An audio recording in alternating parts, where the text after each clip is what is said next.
안녕하십니까. 오늘은 대-일본 관계를 언제까지 이런 식으로 끌고 갈 것인가 정부에게 묻고 싶습니다. 우리 경제에 또 하나의 큰 어려움이 닥쳤습니다. 일본이 반도체 제조에 필요한 핵심 품목에 한국 수출을 규제하는 조치를 취했기 때문입니다. 일본 경제상업성은 7월 1일 반도체와 디스플레이 제조에 꼭 필요한 플루오린, 폴리이미드, 리지스트, 에칭가스 등 3가지 품목에 대해서 포괄적 수출 허가 대상에서 제외시킨다고 발표했습니다. 한국 기업은 이 품목들을 전적으로 일본에 의존해왔습니다. 한국무역협회에 따르면 국내 기업이 작년에 수입한 리지스트의 93.2%가 일본산이었고 플루오린, 폴리이미드는 84.5%가 일본산이었습니다. 한국의 작년 반도체 수출액은 1267억 달러로 전체 수출액의 20%를 차지했습니다. 한국의 삼성전자와 SK하이닉스가 생산하는 반도체 메모리는 전 세계 판매량의 70%가량을 차지하고 있습니다. 이번 조치가 강력하게 이행될 경우에 우리 한국 경제는 물론 전 세계 반도체 업계에 미치는 영향이 대단히 클 것이라는 분석입니다. 그런데 이처럼 심각한 상황에 처한 우리 정부와 일본 정부의 태도는 전혀 다르다는 사실을 보며 놀라움을 금할 수 없습니다. 일본의 아베 총리는 이번 일은 국가와 국가 간 신뢰 관계 위에서 진행된 조치를 재검토한 것이라면서 일본은 모든 조치를 세계무역기구 기준에 딱 맞도록 하지 않으면 안 된다는 생각이다. 이번 조치는 자유무역과는 관계가 없다고 강조했습니다.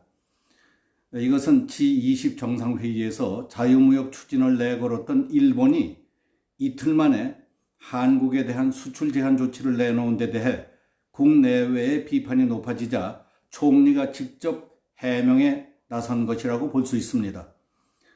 총리가 직접 현안을 챙기고 있는 가운데 일본 정부에서는 한국에 대한 수출 제한 조치 발표와 대응 방법에도 일사불란하게 움직이고 있습니다.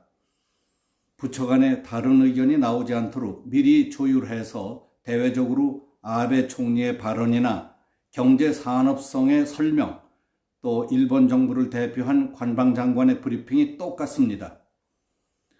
반면 정작 발등에 불이 떨어진 우리는 전략적 침묵을 지키고 있다며 느긋한 태도로 일관하고 있습니다. 이런 자세를 미덥다고 해야 할지 답답해서 속이 터질 지경이라고 해야 할지 갈피를 잡지 못할 지경입니다. 일본이 경제 보복 조치를 취하던 지난 1일 문재인 대통령은 연가를 냈습니다. 그리고 2일 청와대 국무회의를 주재한 문재인 대통령은 일본의 경제 보복 조치와 관련해 이틀째 말 한마디 없었습니다. 청와대 고위 관계자는 일본의 반응을 감안해야 하기 때문에 직접 대응하기보다는 냉정하고 전략적으로 대응하는 것이 필요하다는 취지로 설명했습니다. 일본의 반응을 살펴보기 위한 전략적 침묵이라는 겁니다. 이 또한 전략의 하나인지는 알 수 없지만은 강경화 외교부 장관은 7월 2일 서울 롯데호텔에서 열린 여성과 함께하는 평화회의에 참석해서 위안부 문제를 새로 언급함으로써 꼬여가고 있는 한일 관계에 오히려 부채질을 한 꼴이 됐습니다.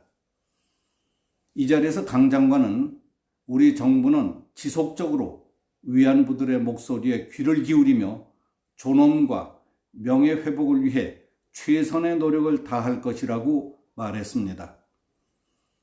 이는 한일 간의 민감한 시점에 강제징용 피해자에 이어서 위안부 문제도 한일 관계의 새로운 뇌관이 될 수 있다는 우려를 낳고 있습니다.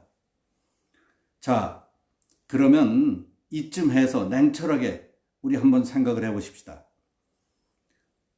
일본이든 한국이든 얻을 것 하나 없는 감정 싸움, 명분 싸움, 자존심 싸움의 끝은 어디이며 무엇이 남을 것이라고 생각하십니까?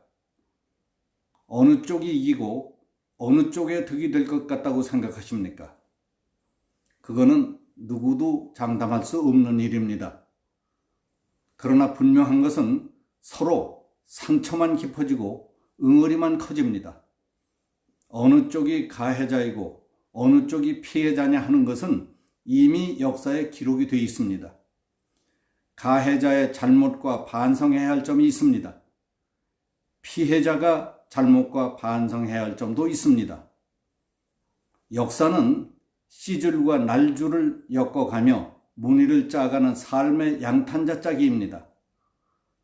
오늘을 사는 우리들에게는 20세기 후반에서 21세기 초반의 역사를 짜는 일이 부여되어 있습니다. 선대들이 만든 무늬를 내가 지우고 다시 짜겠다는 생각은 잘못된 겁니다. 그건 어리석은 짓입니다. 우리 세대는 우리에게 주어진 시간에 우리가 짜야 할 작업에 충실할 것이 우리의 당면 과제입니다. 우리에게는 선대들이 잘못 짠 역사의 문이라고 하더라도 그것을 뜯어내고 새로 짤 권리도 없으며 시간도 없습니다. 오직 우리에게 주어진 시간에 최선을 다해서 주어진 과업을 완수해야 할 책무만 있다는 사실을 잊어서는 안 됩니다. 이미 무늬로 남겨진 지나간 일들을 몽땅 뜯어고칠 것 같이 덤벼드는 것은 어리석고 가소로운 일이라는 것부터 깨달아야 합니다.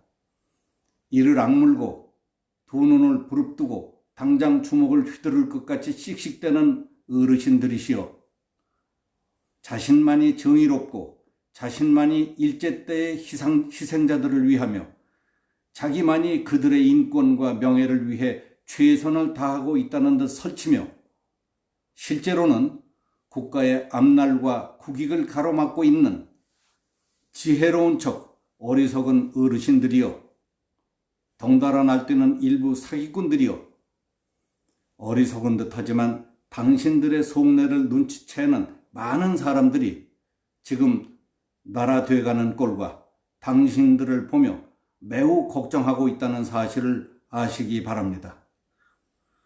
네, 오늘은 정부의 대일본 관계에 대해서 말씀드렸습니다. 감사합니다.